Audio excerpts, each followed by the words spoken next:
After a terrible car crash, I reached out to her, asking if she could come pick me up from the emergency room. Her reply was cold. Sorry, I'm having lunch with my guy best friend right now. I can't just leave. I simply texted back, okay, but what happened next? The police showing up at her table and telling her the truth turned her casual lunch into a moment she would never forget. You really learn who people are when everything falls apart. I say this as a paramedic. I witness people on the absolute worst days of their lives, day in and day out. I see how they respond, how they treat the ones they love, when sirens are blaring and everything feels like it's crashing down. I've seen strangers hold hands with those taking their last breaths, husbands breaking down at their wives' bedside. I've witnessed humanity's finest moments in its darkest hours. And then there was my ex, Emily, and a car accident that exposed her true nature like nothing else ever could. We'd been together for nearly 2 years. We shared an apartment in downtown Seattle, a place I had busted my ass to afford. Outwardly, things looked good. She was lively, gorgeous, and the life of every gathering. I was the steady one, the calm in her storm. I thought we balanced each other perfectly. But there was one tension point: her closest friend, a guy named Mark. Mark was a trust fund kid working in finance, spending more time dining out than actually working. Emily and Mark were inseparable. She always said their friendship was special. They had jokes I was never invited into and texted constantly, secretly. Jealousy wasn't my style. My job taught me to stay calm, level-headed. But the way they were so close always felt off, like I was the third wheel in their world. Still, I trusted Emily when she insisted they were just friends. That trust shattered completely last Thursday. I was driving home after a grueling 14-hour shift. The rain was coming down hard. A reckless teenager in a modified Honda blew through a red light and slammed into my driver's side. The impact was brutal. Metal screeched, glass shattered, and my car crumpled around me. The next thing I remember was my coworkers pulling me from the wreckage. I was strapped to a backboard, my head pounding and my left arm throbbing with pain. While loading me into the ambulance, a familiar cop, Officer Tom, a good guy, came over. "Hey man," he said grimly, "your car's totaled. We'll have it towed. We need an emergency contact to update about the crash and the vehicle's location." "Emily," I muttered through the haze. I gave him her number. The ride to the hospital was a blur. They cut off my uniform, pumped me with pain meds, and ran scans. X-rays confirmed a clean break in my left humerus and a mild concussion. No internal bleeding. I was beaten and bruised but alive. An hour later,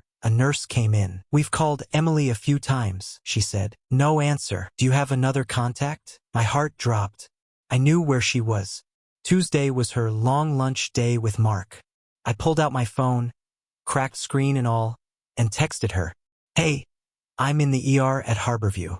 Broken arm, car totaled. Can you come get me?" Minutes later, the typing bubbles appeared. Then her reply, "OMG, that's awful. So sorry to hear, but I'm literally in the middle of an important lunch with Mark. Can't leave now. Maybe grab a cab? Keep me posted." I read it twice, a cold clarity piercing through the fog of painkillers. She wasn't just brushing me off. She was choosing a lunch with another man over me, lying injured in the hospital. The last foundation of our relationship crumbled right there. Then I thought of Officer Tom. They still needed to officially contact her. A plan began to take shape, calm, calculated, perfect. I screenshotted her message, then texted back simply, "Okay." Then I called Tom. "Hey Tom, it's Jake. Thanks for everything at the scene. I know you're trying to reach Emily, but she's not answering. I can tell you exactly where she is. A restaurant downtown called the Silver Fork. Please have an officer notify her in person. It's important." Tom didn't hesitate. "No problem, Jake. We'll send someone right away. You focus on healing." I leaned back, pain and betrayal swirling inside me. Emily was having her important lunch, and it was about to be interrupted. The hour I spent in the ER that day was one of the most eye-opening of my life. Physical pain throbbed in my arm and head, but emotional pain had been replaced by icy resolve. The betrayal was so profound it short-circuited every other feeling. Just cold, focused anger and a need to act. My partner Mike, who had helped load me into the ambulance, stopped by.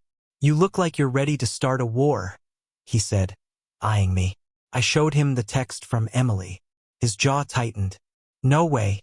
She chose lunch over this with that Mark guy?" "Yeah," I said.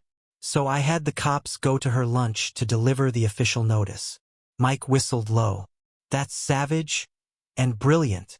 Later, I heard the full story from Officer Tom, relayed by the patrol officers who went to the Silver Fork. The Silver Fork was one of those upscale places all about appearances. Expensive, trendy, always packed with people who wanted to be seen. Emily and Mark were at a prime table by the window, laughing and sipping expensive wine.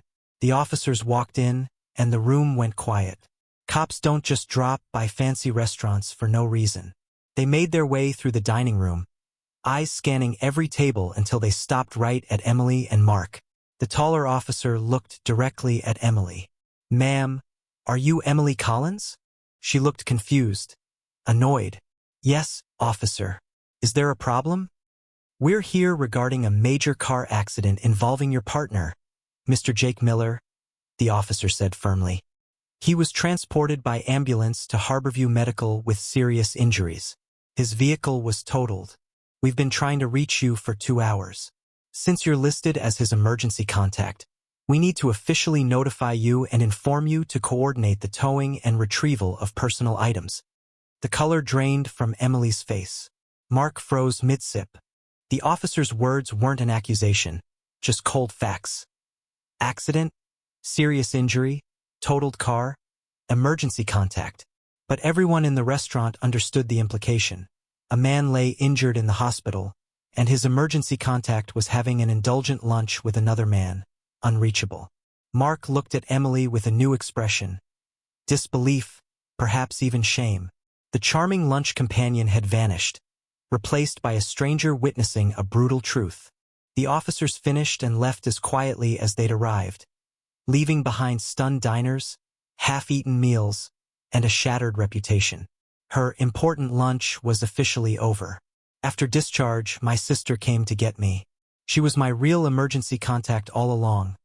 Furious when she heard what Emily did, she took me to her home to recover and helped me purge my apartment of Emily's presence. Emily blew up my phone, texts and calls full of fake concern turning quickly into blame. "Where are you? Why won't you answer? I'm on my way to the hospital. This is all your fault for sending the cops to my lunch to embarrass me." I didn't reply. I blocked her number. The truth about that afternoon came from Mark himself, who messaged me later. "Hey Jake, I didn't know about your accident at lunch. As soon as the cops left, I paid my share and left. The way Emily handled this isn't something I want to be part of. I'm done with her. Hope you heal fast." He was distancing himself. Sure, but he confirmed the outcome. Emily lost both her boyfriend and her best friend that day. With my sister's help, I put the final plan into action. She hired movers to box up all Emily's things, changed the locks, and sent her a formal email. "Emily, your relationship with Jake Miller has been terminated. You are no longer a resident of his apartment. Your belongings have been packed and must be removed within 48 hours. Contact my office to arrange a pickup appointment. No further contact with Jake is allowed." Cold, legal, final. She had abandoned me when I needed her most. Now I treated her the same way. A logistical problem to be solved. 7 months later, my arm healed, my concussion forgotten, and my life peaceful again. Emily came to collect her things with her father. Silent, defeated, and speechless. She left the key on the counter and walked away. Her social circle turned on her. The story of the cops showing up at her lunch spread like wildfire. No one defended her. She became the woman who chose brunch over her injured boyfriend. A month ago, she sent a long, rambling email full of excuses, blaming panic, pressure from Mark, and claimed she'd learned her lesson. I didn't respond. I filtered her emails straight to trash. Her lesson wasn't my problem. My revenge wasn't about public scenes. That was just the delivery. The real victory was in quietly cutting her out of my life. She treated me like an inconvenience, a background extra in her exciting world. So I wrote her out of my story completely.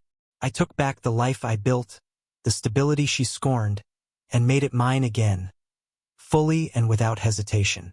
The look on her face when the police arrived at her lunch was just the beginning. The empty apartment, the silent phone, the life she lost. She couldn't risk getting sick before her fun trip. In the end, I was the one who healed. I got rid of the sickness in my life, and that sickness was her.